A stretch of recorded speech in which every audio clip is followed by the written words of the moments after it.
करीब रात के 10 बजे समीर अपने ऑफिस से घर के लिए निकलता है।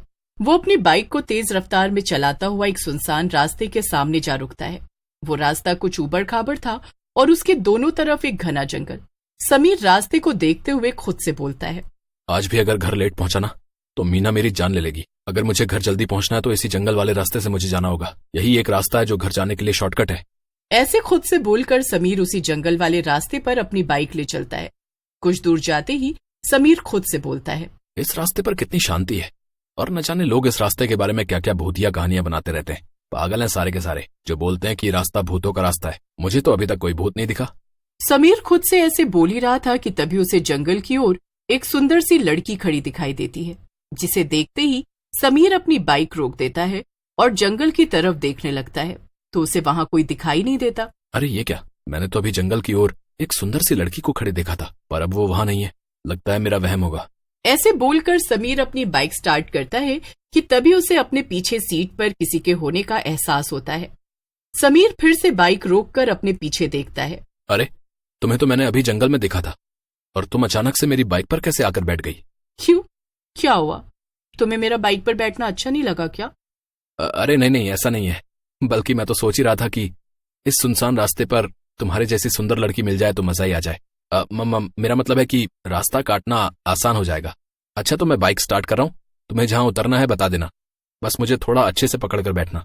वो क्या है कि रास्ता कुछ खराब है, बस इसीलिए। और तुम्हें डर लगे तो घबराना नहीं, बस मुझे कसकर पकड़ कर बैठना। वैसे भी कुछ लोग बोलते हैं कि रास्ता भूतों का रास्ता है। इस रास्ते पर बहुत सारे खतरनाक भूत हैं, पर मुझे तो एक भी भूत नहीं दिखाई दिया। समीर के ऐसे बोलते ही उसे अपने सामने भूत और चुड़ैल दिखाई देते हैं। समीर घबराते हुए एकदम से बाइक रोकता है कि तभी उसके पीछे सीट पर बैठी सुंदर लड़की भी डरावनी चुड़ैल के रूप में बदल जाती है और वो समीर के कंधे पर जैसे ही अपना हाथ रखती है, समीर उस हाथ के बड़े बड़े नाखूनों को देखकर डर जाता है और जैसे ही वो पीछे मुड़कर देखता है तो उसके होश उड़ जाते हैं। अरे क्या हुआ? तुमने बाइक क्यों रोक दी? तुमने ही तो कहा था मुझे पकड़ कर बैठना। तुम एक चुड़ैल हो? मर गया रे। इसका मतलब लोग सही बोलते हैं कि ये रास्ता भूतों का रास्ता है और मैं इसे मजाक समझ रहा था। अरे चुड़ैल जी देखो, मेरा घर बस आने ही वाला है, प्लीज मुझे जाने दो। अगर मैं घर लेट पहुंचा ना तो मेरी बीवी मेरा भर्ता बना देगी। अरे बाप रे, ये भूत और चुड़ैल तो मेरी ही ओर बढ़ रहे हैं। लगता है यहाँ तो भूतों की पूरी फैमिली है।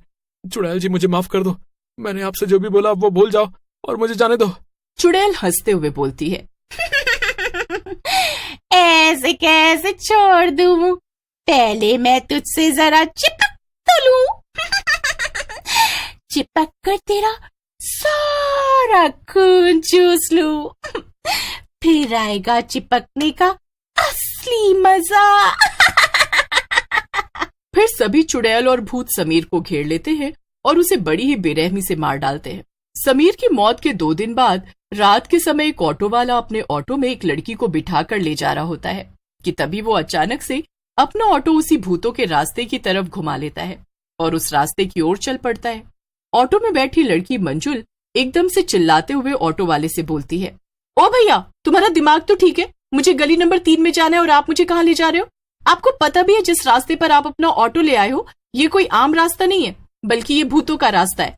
इस रास्ते में रात में कोई आने जाने की हिम्मत तक नहीं करता है। अब जल्दी से ऑटो गली नंबर 3 की तरफ घुमाओ, नहीं तो। ऑटो वाला भूतों के रास्ते के बीचों बीच अपना ऑटो रोकता है और मंजुल से बोलता है, नहीं तो क्या करोगे हैं?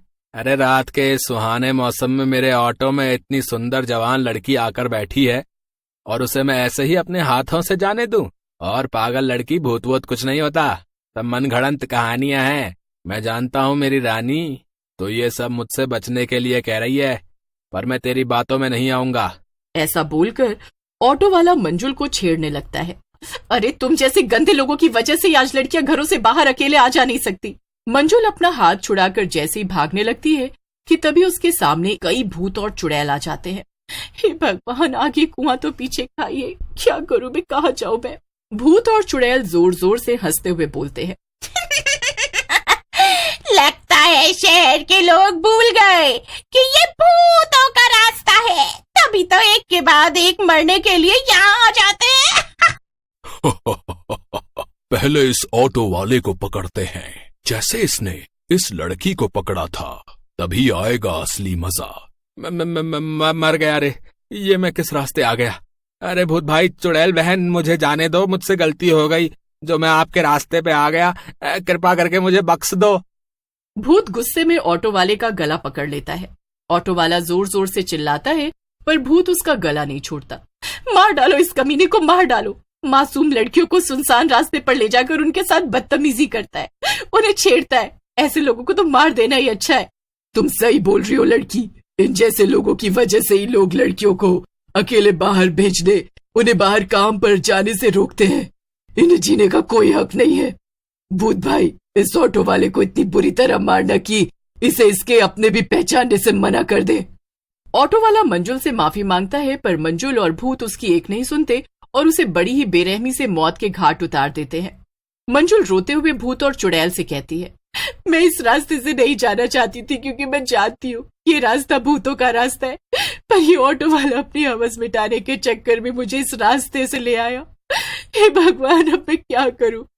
घर पर मेरी माँ मेरा इंतजार कर रही होगी। तुम्हें हमसे डरने की जरूरत नहीं है। हम शैतान जरूर हैं, पर हम शैतानों में अभी भी इंसानियत बाकी है।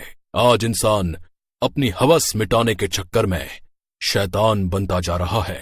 खैर, तुम्हें हम कुछ नहीं कहेंगे, तुम यहां से जा सकती हो। और हाँ, ध्यान से जाना, कहीं फिर कोई गलत आदमी के ऑटो में मत बैठ जाना। मंजुल भूत की बात से बहुत हैरान होती है और वो वहां से चली जाती है। अगली सुबह मंजुल अपने ऑफिस पहुंचकर अपने ऑफिस में काम कर रहे सभी लोगों को भूतों के रास्ते वाली सारी बात बताती है। तभी मंजुल की बात पर हंसते हुए उसके ऑफिस में काम करने वाला नरेश बोलता है, क्या बात है मंजुल, उस भूत और चुड़ैल ने तुम्हें कुछ नहीं कहा, पर ऑटो ड्राइवर को मार डाला। अबे, मुझे तुम्हारी इस कहानी पे बड़ी हंसी आ रही है। अरे, इतनी पढ़ी लिखी होने के बाद भी तुम भूत प्रेतों में विश्वास रखती हो, हैं? वैसे ये कहानी मैं अपने बच्चों को सुनाऊंगा। कम से कम वो तो डर के जल्दी सो ही जाएंगे।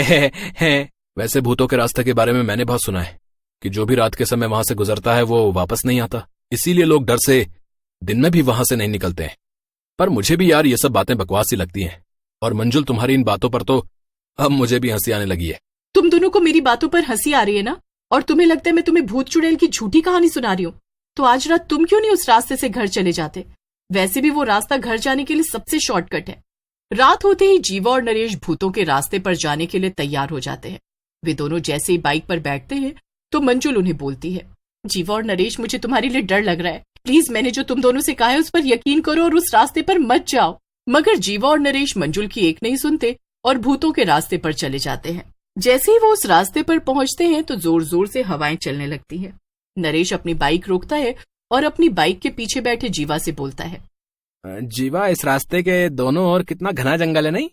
नरेश ऐसे बोल ही रहा था कि तभी उसे जंगल में एक सुंदर लड़की दिखाई देती है।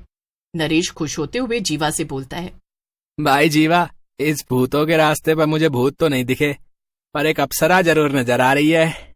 जरा जंगल की ओर देख, वो कैसे मुझे देखकर मुस्कुरा रही है यार। ऐसा बोलकर वो दोनों मुस्कुराने लगते हैं कि तभी वो सुंदर लड़की जंगल से निकलकर उन दोनों के सामने आ खड़ी होती है और देखते ही देखते चुड़ैल का रूप ले लेती है। तभी सामने कुछ और भूत भी आते दिखाई देते हैं। जीवा और नरेश भाग पाते कि तभी चुड़ैल नरेश का और एक भूत जीवा का गला पकड़ लेते हैं। अपना डर कायम रखने के लिए और कोई हमारे रास्ते पर हमें परेशान न कर सके, इसके लिए हम इन दोनों को बुरी तरह से मारकर इनकी लाशों को बाहर पेड़ पर टांग देते हैं। भूत भाई, तुमने कल एक लड़की को सही सलामत इस रास्ते से बाहर जाने दिया था, प्लीज हमें भी जाने दो। मेरे छोटे छोटे बच्चे हैं, मैं आपके पैर पड़ता हूँ, मेरे बच्चों की खातिर मुझे जाने दो। चुड़ैल और भूत जीवा और नरेश की एक नहीं सुनते और उन्हें बड़ी ही बेरहमी से मारकर उनके शव को पेड़ से लटका देते हैं। सुबह होते ही जो भी उनके शव को देखता है उनके होश उड़ जाते हैं। कुछ ही देर में पुलिस वहां आती है और उनके शव पेड़ से उतारकर एम्बुलेंस से हॉस्पिटल रवाना कर देती है और उस भूतों के रास्ते पर बड़ा सा बोर्ड लगा देती है जिस पर साफ साफ लिखा था कि ये रास्ता भूतों का है, इसलिए कोई भी इस रास्ते से ना जाए। धन्यवाद। उस दिन के बाद से कोई भी उस रास्ते की तरफ नहीं भटका।